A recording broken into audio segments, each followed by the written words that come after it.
here today at St Mary's House of Welcome in Fitzroy, and I'm here with the CEO, Tony. How you going? Hi Cam, pleased to meet you and welcome to St Mary's House of Welcome. Thank you very much.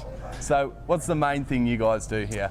The main thing that we do here is provide a range of services for people who are homeless or people who in this area, live in this area and who are disadvantaged. So they need to come to a place like this where they can have a shower and where they can have a decent meal. Decent nutrition and decent meals for people who are homeless are essential, and that is basically what we offer here. Is it just meals and a shower, or do you guys provide all sorts of other things as well? Tons of other programs happening over and above meals and showers. We have a day-to-day living program which has a range of activities for people to get involved in. In fact, one of the really important activities that we do is run cooking classes, for example, that teach people how to cook. Maybe I can come in and learn a few things. Come and learn a few things, Cam. You'd be most welcome. Our philosophy there is that you can give a person a fish, but you can also teach them to fish. And basically that's what we're doing. So we're really trying to work towards making people independent so they don't have to come here all the time, so that if they have the facilities they can cook for themselves at home. Yeah. But lots of other activities, lots of outings. So I understand that this is only partially funded by the government. What can people at home do to keep this program running? Right, we have three basic needs really. Food, money and volunteers. So people can give us food, even in small portions of non-perishable. Good food. Yeah, exactly. Not clean out their fridge and bring it down here. Exactly, good food. We need money. We have a fundraising department. We need that money to keep the programs going. And sometimes when we haven't got the right sort of food, we have to buy a bit of produce there too. So the money's handy for that. But more than anything, we need volunteers to work in the kitchen and to do other jobs around the place. Well, this seems like an absolutely fantastic program, and I hear you've got a fantastic chef. We have a fantastic chef. His name is Shane, and Shane's been with us for a few years now. He does magnificent things with very little at time. He's just wonderful. Well, I better find out what we're whipping up today then. Okay. All right, thanks you. Thanks, Cam.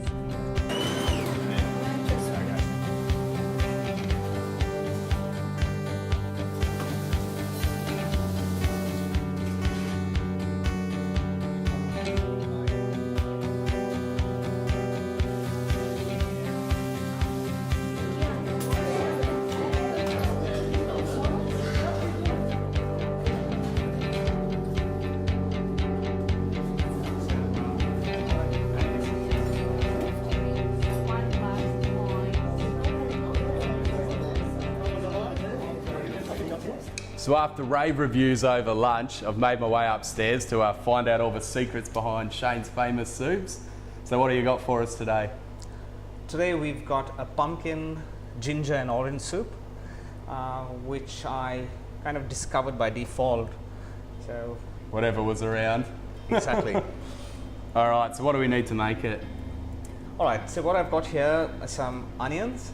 I've got some lentils, some sour cream, ginger, orange juice and pumpkin. Yep. So. And lemon? And lemon.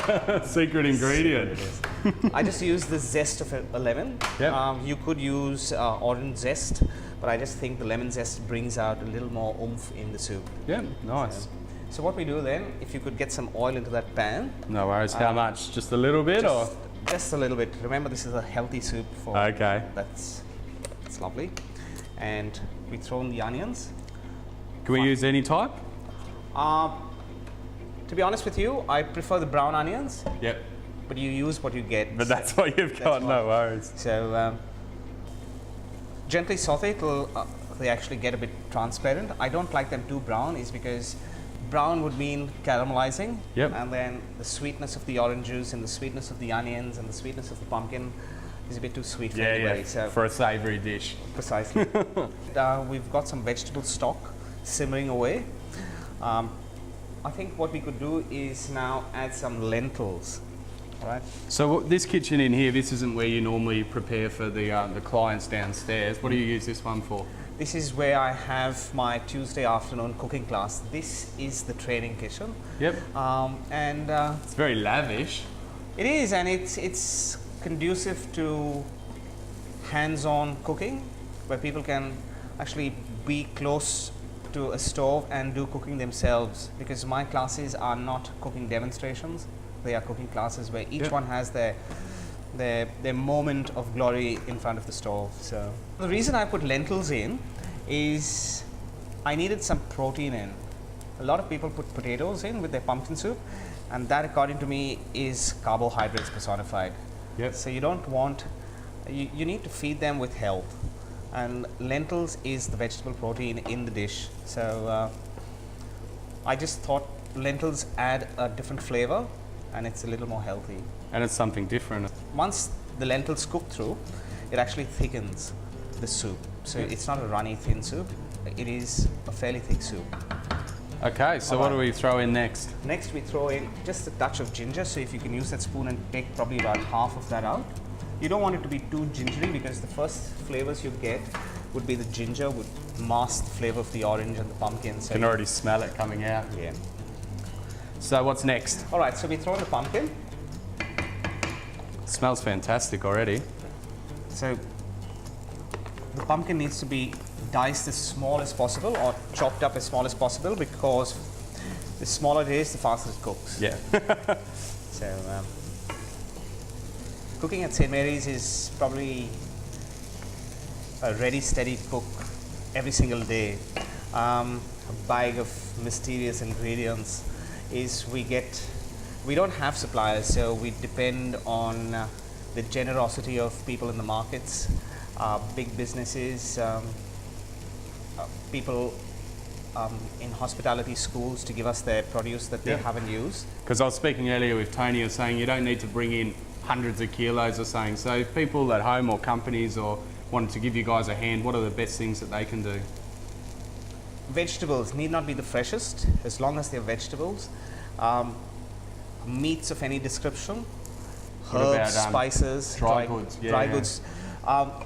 I do need to buy in my dry goods, is because we go through hundreds and hundreds of kilos of coffee and tea and sugar, cornflakes, oats, herbs and spices, and I pay for that because I cannot wait and hope that it'll come walking because someone's generous walking through the door. So yeah, we do spend a lot of money every month buying those dry goods.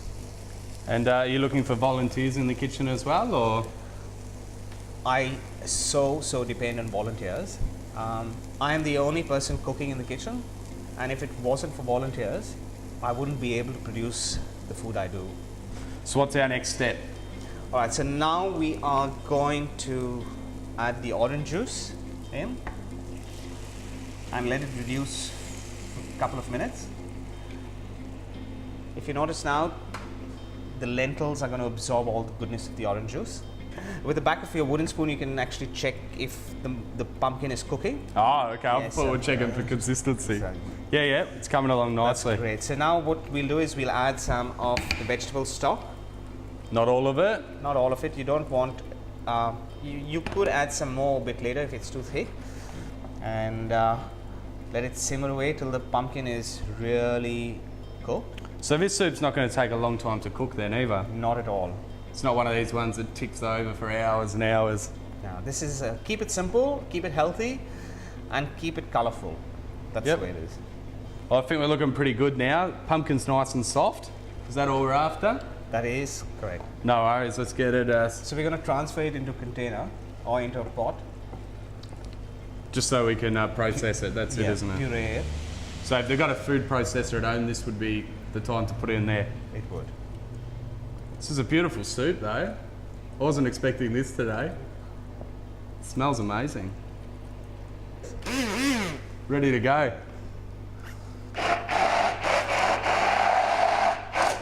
Well, sorry if you get any shrapnel out the side here. That looks pretty good now. It smells amazing. You're not allowed to say that about your own dish. You cooked it. No, I do it all the time. So now, are we going to finish it in there or in the bowl? With just a dollop of sour cream and just a bit of parsley. And stir that through and you're ready to rock and roll. Do you get plenty of herbs here? We actually have started our herb garden downstairs. And the clientele here do that for you? They do, and they're quite involved. They've taken ownership of the herb garden. Yeah, that's handy for you. So we've got our sour cream and our parsley, but there's one more ingredient. Zest, just a bit. You don't want too much of it. All right, so just one serve, I believe. But it is. Not game enough to eat your own soup. Oh, I've tasted that plenty of times. It looks fantastic though. And I'll have a taste out of here so I get a bit extra. It's beautiful. It is, don't look shocked. It is, it's very, very nice. Well, thanks Shane for sharing your recipe and for doing a wonderful job down here as well. It's absolutely fantastic. And if you want this recipe or any of our others, they're all on our website. And if there's anything you can do to help out the guys at St Mary's House of Welcome, there's a link on our webpage for that as well. Make sure you become a fan on Facebook, and I'll see you next week for our grand finale.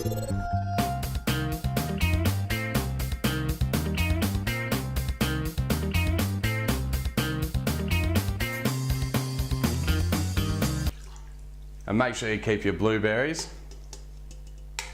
Make muffins though. I was going to say you put them on some yogurt for brekkie. But make sure you keep your blueberries. Throw it in. You know what? I'm just going to put them in here.